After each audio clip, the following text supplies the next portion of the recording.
Well, good morning. Look at that. Just shy of 2 inches, which means we had, I think, a little over half an inch of rain yesterday evening and throughout the night. Looks like there's potentially some more on the way. Can't be sad about that. So look at this. I even had to put rubber boots on this morning. That's very exciting. Gonna head over here. I gotta move that auger over to the other bin and put the barley in there. And then today we are going to take the old surge bin for its maiden voyage. I'm pretty excited about it. As you can see, I gotta get some gravel down here. I'll do that today yet. Maybe take the backhoe up, bring a few loads of gravel down here and spread it around so I'm not making a huge mess. But of course, for right now, I'm giddy like a little kid and I want to try this out. So what I'm going to do, that bag is a big mix of grain. When I had to take all those old augers out of the bins, of course they were all full, I pulled them out and I augered what was in them into that bag. So I'm going to weigh that with my crane scale. I'm going to weigh it on that platform scale because I got to check those every once in a while anyways. So then I will know the weight of that bag within plus or minus 5 pounds, and then I'm going to dump it all into this surge bin. So yesterday, Dad and I did get some wheat, some peas, and some oats put in these bins. Today we're going to put some barley into this bin, and then yeah, then we're going to go. So anyways, it's all set up, it's all wired. Good. That should work once it's all plugged in. Gonna have to dump this hopper out because we did, like I say, got half an inch of rain last night. Very wet around here. The last things we got to do, cut these wheels off and put them sideways so this auger can go side to side, and then that'll be okay. But for right now, I'm just gonna manually pull it. Yeah, and that'll be that. So I'm gonna quit yakking because that's what happens. I just end up talking for 20 minutes and then I don't get nothing done. We would have got going on this yesterday quick, but we went up to Mr. Farming with Treasures. They had a birthday party for his dad. So my dad and I both went up there. It was interesting to talk farming with an entirely new group of people. So in agriculture, that's definitely something that happens if you get stuck in your own coffee shop and your own group of people. You end up talking about the same quarters of land and the same weather patterns and the same year after year after year. So if you go for an hour-long drive, talk to a bunch of farmers you didn't talk to before, at least you can talk about new quarter sections. So we did a little bit of driving around after that too. Looked at some country that neither him or I had ever been to, way over east. So now we're back. It is sloppy around here, real gross. All right, looks like 17:02. I don't know why this alternator is not alternating, but hopefully it starts. Usually once you rev it up good, it goes. And this one went to 1698, so that's only a difference of 4 pounds on 1700. So that's good. You'll end up with that because they only go in 2-pound increments, so they round up. Okay. Now we're gonna go dump it into that other bin and see what it comes up with. All right, make sure this thing's still at 0. I think this only reads in 5-pound increments at the moment, but I'm sure there's a way to change it in the book. So hopefully we get to like 1695 or 1705 or...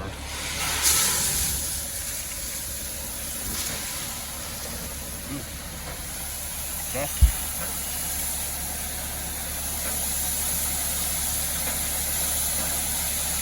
Well, that definitely ain't gonna hold 2 tons. Well, it went up to 1690. It did say 1695. Some stayed in the bag because that bag was a bit wet on the bottom. So that's probably right. Anyways, we're gonna try a couple of bags and just see how consistent it is. There is a calibration thingamajig you can do on basically all of these scales, but 5 pounds on 1700, I'm not going to worry about that.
Well, good afternoon, I suppose. We got, hold on.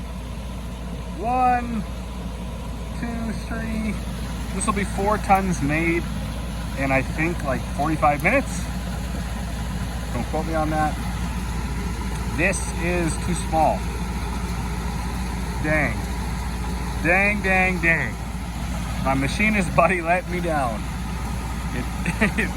It probably holds a ton, but it certainly doesn't hold 2 tons. It might hold 2 tons a week.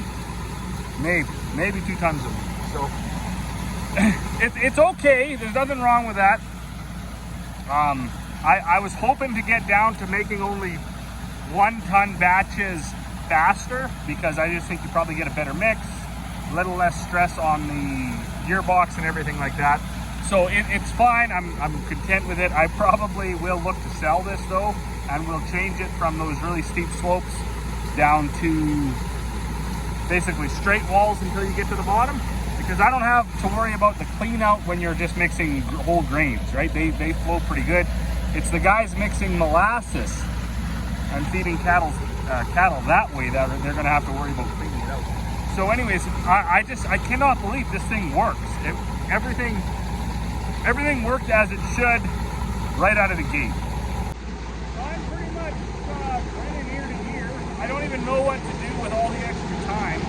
I was just standing around like an idiot because I have like way more time now.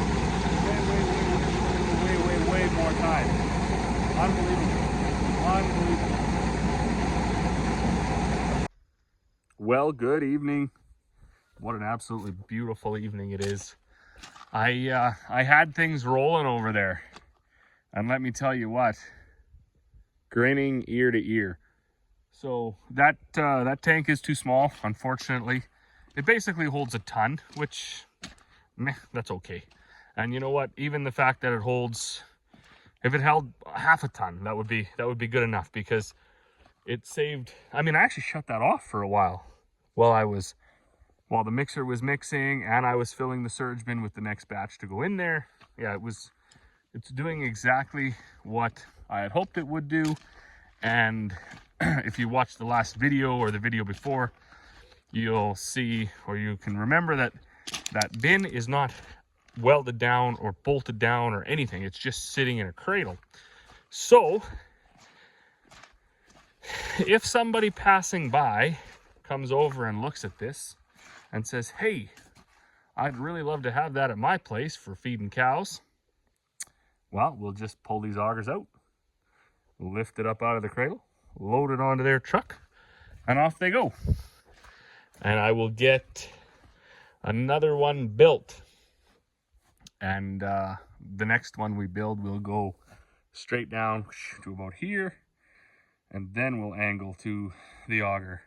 And all this space in here will easily be another 300-400 pounds, maybe more, I don't know.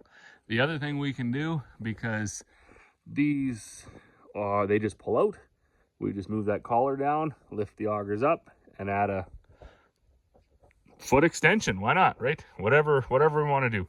I am going to run it like this for the foreseeable future because, well, it's working, and I'm a big fan of when things work. I did come over and I wired this in there, so I will have a plug for my block heater. I will have a plug for the monitor. There's no power there yet because I don't have the whole thing plugged in. Corey suggests that I unplug it because the odd time we do have little ones walking around and they like to do this, whenever they see a switch.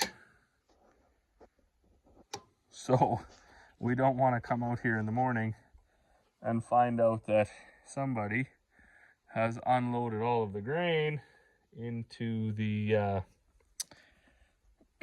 into the bin and plugged it up and burnt the motor off and so on and so forth. I'm gonna have to find a cap for this. I know my dad had a whole bunch of stuff. I do not see anything here. So for now, I'll just stick this piece of plastic over top of it, and I'll screw this fastener back down onto it. But anyways, as always, thanks for watching, and we will see you all on the next one.